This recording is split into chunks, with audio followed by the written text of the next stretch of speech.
Vamos a aprovechar entonces para iniciar esta conversación con Eduardo Crespo, que es doctor en Economía, es profesor de la Universidad Federal de Río de Janeiro y de la Universidad Nacional de Moreno. Lo estamos saludando entonces. Buenas noches, Eduardo. Liliana Martínez y Gustavo Pacman, te saludamos aquí en Desmalezando. Hola, gracias Liliana, Gustavo, por invitarme al programa. Buenas noches, Eduardo. No, por favor, es un gusto poder conversar con vos sobre uno de estos temas que está tan en boga últimamente, el denominado fenómeno de la economía Barrani. Y aprovechamos entonces, Eduardo, para pedirte si nos ayudas a pensar qué se juega alrededor de todo esto, del fenómeno de la economía Barrani, donde se conjugan una cantidad de particularidades y contradicciones, ¿no? Como por ejemplo el funcionamiento de una economía informal. Barrani se refiere a esto, ¿no? A negro, informal, en un marco de funcionamiento de una economía en desarrollo, de una situación cercana al pleno empleo, con una inflación de casi el 100%, y toda una cantidad de teorías entonces acerca de qué representa esto que se llama economía Barrani. Así que bueno, te pedimos que nos ayudes un poquito a tratar de entender algo de todo esto. Bueno, en principio, creo que hay factores más estructurales que, están ocurriendo en todo el mundo y otros más propios del modo como está funcionando la economía argentina, los problemas que aquejan a la Argentina, ¿no? Es decir, por un lado, en todo el mundo ha crecido muchísimo la terciarización. Lo que antes era una empresa industrial, por ejemplo, que tenía, un departamento contable, un departamento de marketing y cosas por el estilo, ahora lo normal es que esté especializada en la producción de algunas cosas y esas otras las contratan terceras empresas, incluso fuera del país, por ejemplo, ¿no? Es decir, ha habido mucho esto de las cadenas globales de valor, el outsourcing, es decir, la producción fuera del territorio. Esto ha sido ayudado mucho por el desarrollo de las tecnologías de comunicación. Diría, las manifestaciones ya más extremas de esta tendencia se ven en negocios, nuevas formas de negocios como Uber, Rappi, Airbnb. Sí. Formas de producción o de servicios que, se basan en estas tecnologías. Esto es mundial, diría, está ocurriendo en todos lados. En el caso particular de la Argentina, esto se agrava porque tenemos alta inflación, hay, entiendo, una especie de rebelión fiscal, es decir, cada vez se trata de pagar menos impuestos y aparecen muchas vías para evitarlo, justamente. Es decir, estamos perdiendo nuestra moneda de algún modo y esto también genera toda una serie de negocios asociados con eso. Y asociado también a esto último, el tema del cepo, ¿no? El cepo agrava más aún el cuadro de situación porque, genera incentivos a la barranización, para ponerle un nombre, por ejemplo, de actividades vinculadas con el comercio exterior. Es decir, hay mucho incentivo para disfrazar exportaciones y mucho incentivo también para inflar o para, simular importaciones que no se hacen o para adelantarlas o para pagar deudas por adelantado, etcétera. Es decir, los problemas macroeconómicos del país lo agravan. Esto lo que está generando es que, esta combinación de factores internacionales más estructurales con nuestra coyuntura macroeconómica desordenada, entiendo, han generado una situación que en Argentina se ha agravado, de un Estado que tiene poco poder, de controlar estos procesos. Una parte muy grande de la población hoy trabaja en negro, incluso la parte que trabaja en blanco, un porcentaje muy grande factura también una parte en negro. Es decir, alguien puede estar, estar en el sector formal, para llamarlo así, pero no obstante ello, parte de su salario lo cobra en negro. porque no quiere caer en el puesto a las ganancias, porque básicamente por temas impositivos una parte la cobra en negro. Y esto es muy general, diría. Esto está bastante instalado en la economía argentina, se desarrolló mucho en los últimos años y creo que empieza a tener incluso consecuencias políticas, ¿no? Cuando te referís a consecuencias políticas, ¿en qué sentido? Y porque, por ejemplo, el caso del éxito de Milei, me parece que alguna vinculación con ello tiene. Hay todo un discurso que me parece que se ha quedado en el tiempo, por ejemplo, decir, bueno, mirá, si gana fulano o mengano, vas a perder tus derechos. Y eso, no sé, para alguien que trabaja en Rappi o en Uber, o incluso alguien que está mejor, no me refiero solamente a los que están mal, alguien que vende servicios de informática o de software al exterior. Así que tanto el Barrani pobre como el Barrani rico, clase media, decirle que vas a perder los derechos, que no vas a cobrar el aguinaldo, que no vas a tener, vacaciones pagas, etcétera, es un chiste, digamos, porque no lo tienen de hecho. Si lo que hay es de facto una especie de flexibilización laboral de facto, como dicen varios, que empieza a tener manifestaciones. Mucha gente opera casi como un pequeño emprendedor, siente que no le debe nada al Estado, que paga impuestos, pero los servicios son muy malos, y esto creo que también empieza a tener un correlato electoral, es decir, entonces me parece que tiene varias derivaciones culturales, políticas, etcétera, que deberían ser analizadas en profundidad, ¿no?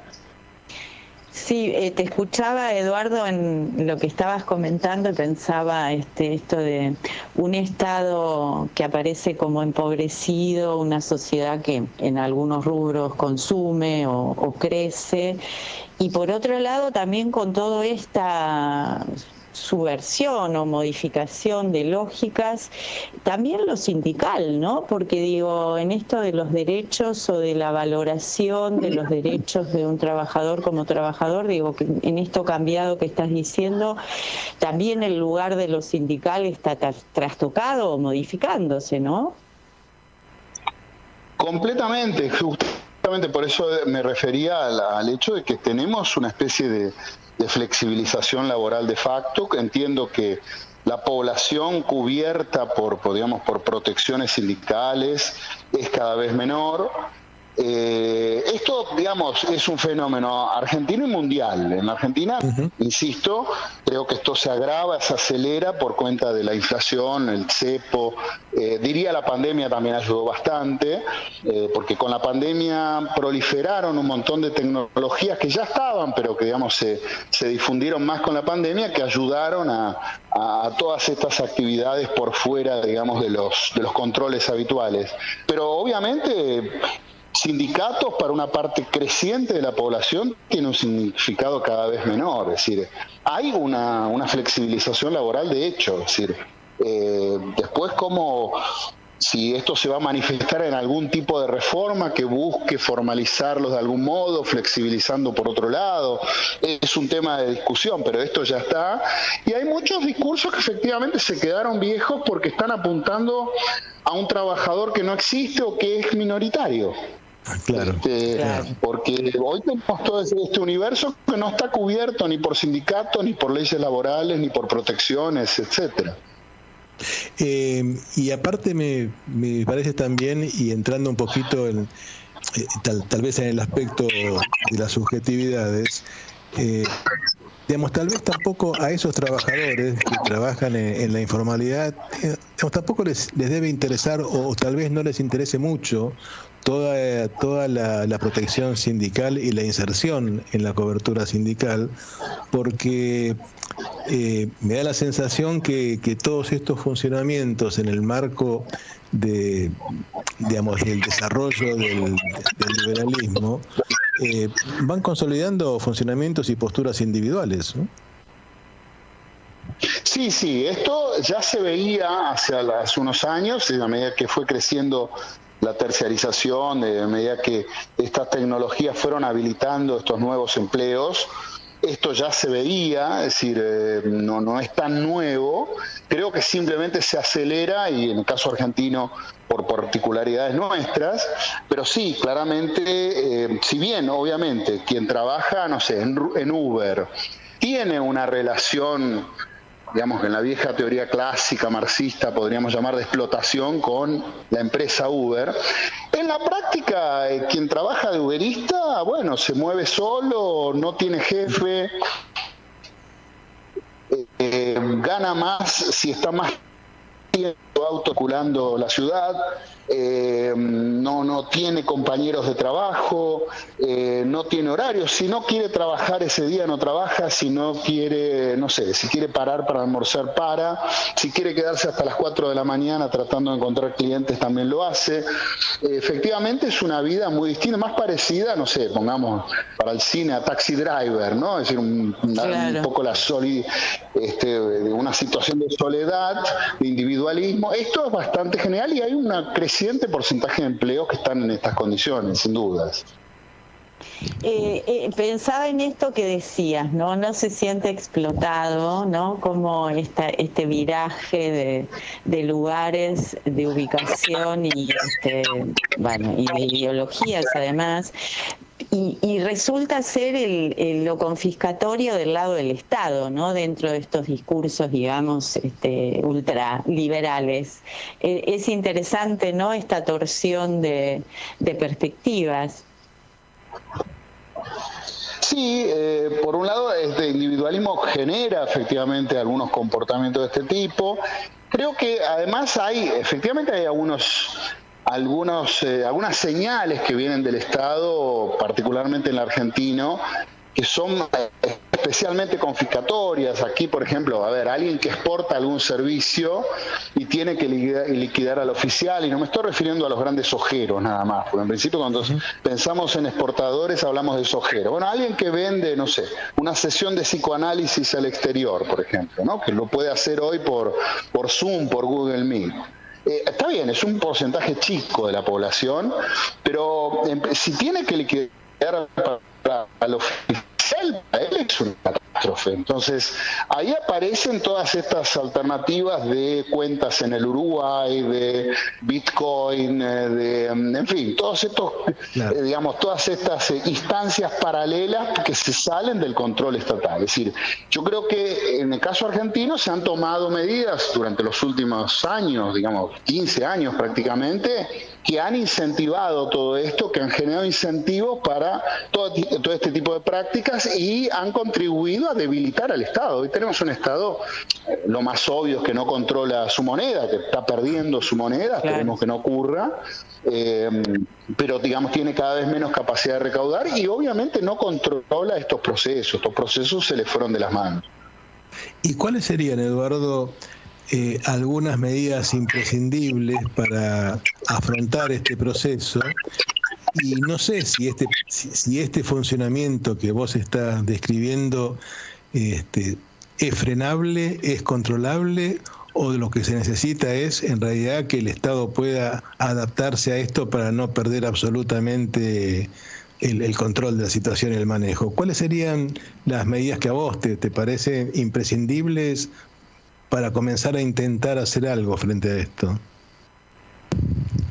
No, yo lo que creo es que, en el caso de los que son las particularidades de la Argentina, me parece imprescindible que Argentina ordene su macroeconomía, que tenga niveles de inflación razonables como los tiene el resto de la región, no sé, por debajo de un dígito, por ejemplo, salga o que encuentre alguna alternativa a esto del cepo, también.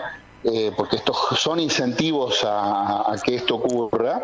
Esto tendrá que ordenar su macroeconomía y después, con relación a lo que es la tendencia mundial, creo que lo peor que se puede hacer es tratar de ir contra la corriente, no sé, pongamos, prohibir Uber o prohibir, claro, no sé, Airbnb o prohibir, porque esto no ocurra, porque esto va a ocurrir paralelamente. Entonces, lo mejor que se puede hacer es, obviamente, autorizarlos, tratar de regularlos, que paguen un pequeño impuesto y que tengan los beneficios de estar regularizado, de estar formalizado.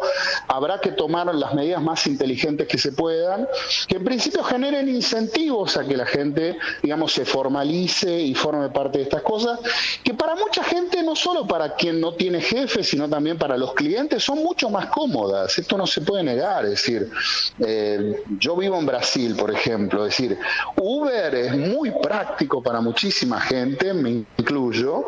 Ir contra eso me parece que es promover eso mismo, pero por vías indirectas, ilegales, etcétera. Creo que no funciona. Creo que no. El Estado argentino no tiene la capacidad de controlar eso. No sé si algún Estado tiene. No sé, claro, uno piensa, no sé, Corea del Sur probablemente sí. Pero el Estado argentino no lo tiene. Entonces, lo mejor que puede hacer es tratar de adaptarse.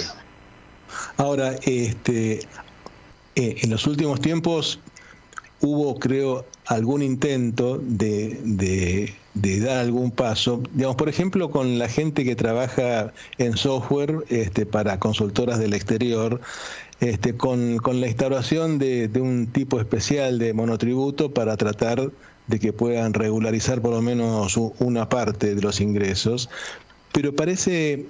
Digamos, yo no sé cómo lo ves vos, a mí me parecen medidas ilusorias en la forma como se van implementando, ¿no? De poca efectividad. Sí, ¿no? Donde vi no ha funcionado, no se ha encontrado una salida razonable para el monotributista, que es un porcentaje también muy grande de la población. Se le crean un montón de problemas a alguien que cobra por esas vías, es decir, tiene dificultades para alquilar, por ejemplo, para hacer un conjunto bastante grande de operaciones, es decir, tiene que operar en negro, en esas operaciones en negro siempre pierde algo. Si tiene que liquidar, no se ha logrado hasta donde vi, por lo menos ahora si se dispuso algo distinto, todavía tiene que liquidar al oficial si exporta algo. Y yo entiendo que toda esa gente esté muy enojada, ¿no? Es decir, entiendo que esté muy enojada porque es como que está todo armado para perjudicarlos, es decir. Y acá no estamos hablando de los ojeros, estamos hablando de, no sé, un joven que digamos que especializado en informática que vende un servicio al exterior. Esto no funciona así. Y esto está ocurriendo con muchas actividades, no solo estas de exportación, sino, diría, en general para todo el mundo monotributista. No sé el porcentaje que es hoy exactamente de la población, habría que chequearlo, pero es un porcentaje creciente y muy grande. Sí. Y lo lamentable con todo esto es que en realidad todos estos funcionamientos que vos describís y de los que estamos hablando contribuyen a desfinanciar el Estado y aumentar entonces su debilidad, ¿no? Para poder actuar en alguno de estos frentes. Claro, no actuar en esto y no tener una política inteligente con relación a estos temas, entiendo, es un círculo vicioso.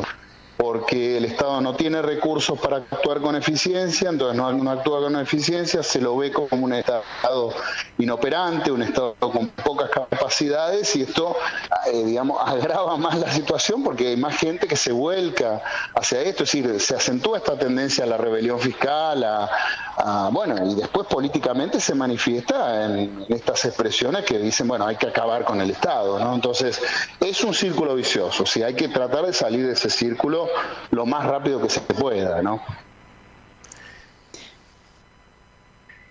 Sí, pensaba perdón, ahí nos pisamos. No, agregaba esto nomás, tomando lo de el enojo que genera, digo, las consecuencias del enojo, ¿no? Luego políticamente.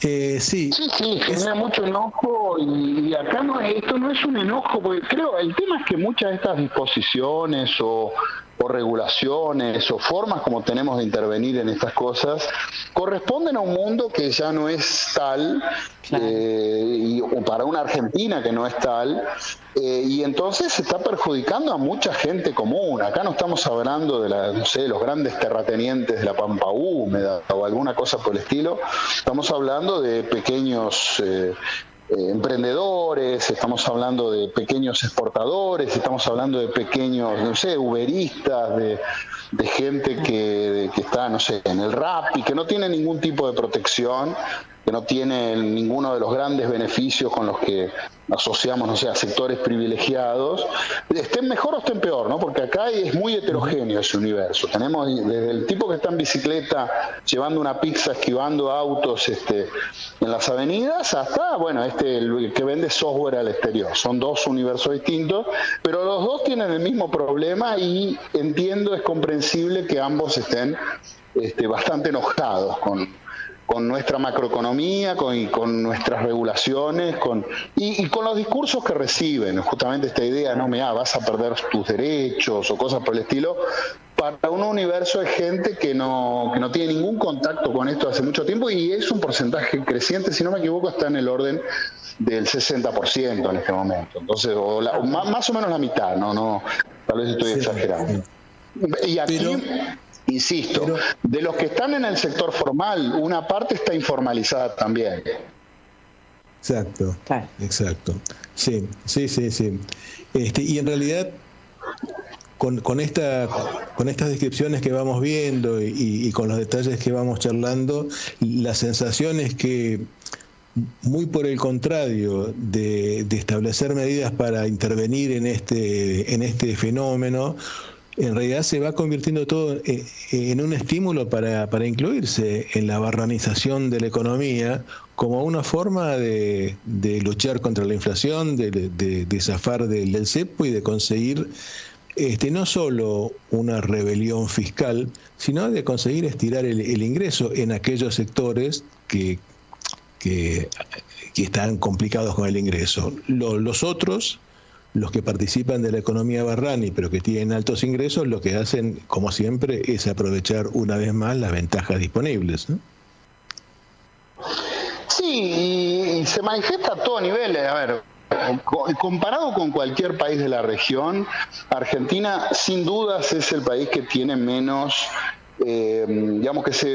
donde las operaciones pasan menos por el sistema bancario, por ejemplo. Es decir, en Argentina es muy difícil encontrar, un restaurante o algún tipo de negocio que acepte tarjeta de crédito, por ejemplo.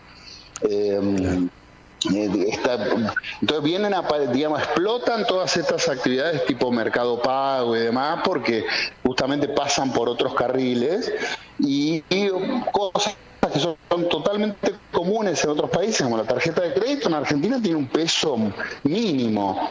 Y esto es justamente porque hay un corrimiento hacia la economía negra, hacia la informalidad, hacia lo barrani, etcétera, por el conjunto de incentivos que operan en la economía argentina. Tal cual.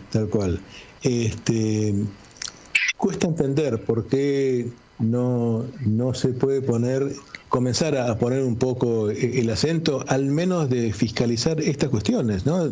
Lo de la gastronomía es un aspecto. Yo no sé cuán complicado puede ser fiscalizar ahí para fortalecer e instalar la bancarización de las operaciones.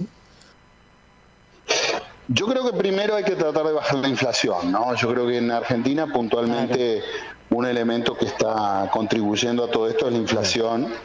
Está por detrás de casi todos estos fenómenos. Creo que esto es imprescindible, es decir, tenemos que asumir el compromiso de bajar la inflación, de tomar las medidas que se tengan que tomar para hacerlo. No son fáciles, no van a dejar de tener costos, pero me parece que sin esto cualquier otro esfuerzo así administrativo por, salir a controlar restaurantes, etcétera, pero va a tener un rechazo muy grande porque es un universo muy grande de la población. Y va a ser ineficaz. Es decir, diría primero ordenemos el tema de inflación y después sí, paulatinamente me parece que el Estado debería empezar a tomar las riendas. Pero en ese orden, ¿no? En esa secuencia. Claro. Claro. Bueno, Macanudo, Eduardo. Bueno, tenemos que ir redondeando ya esta entrevista. Te agradecemos un montón el que hayas compartido con nosotros estas reflexiones y estas ideas. Yo no sé si quedó algo que te interese comentar antes que cerremos el espacio. En principio les agradezco las preguntas, creo que fueron muy interesantes. Me parece que es bueno enfatizar esto de que hay fenómenos que son globales, que no son exclusivos de la Argentina. Digamos, si un problema que tenemos, me parece, en la Argentina con estas cosas es que es muy, muy normal tener, digamos, una visión medio provincial en el sentido de, bueno, mirá, pasa esto, sí, pasa aquello. Todas estas tecnologías, por ejemplo, de las que estamos hablando, con las que se asocian, no sé, el Rappi, Uber, etcétera, esto está en todos lados, y los países de algún modo consiguen lidiar con esto. Entonces, tenemos que encontrar más o menos vías razonables como se encuentran en otros países, ir adaptando la legislación, ir adaptando los criterios de intervención, las regulaciones en función de eso, ¿no? Un poco enfatizaría este elemento de que no es algo exclusivo de la Argentina. Lo que está agravando esa situación en Argentina es nuestra macroeconomía desordenada, ¿no? Tal cual, tal cual. Bueno, Macanudo, Eduardo. Bueno, nuevamente muchas gracias por el tiempo que nos dedicaste para tener estas conversaciones, ¿sí? Bueno, clarísimo. Un abrazo. No, muchas gracias. Igualmente, un abrazo para ustedes. Muchas gracias por invitarme al programa. Por favor, abrazo.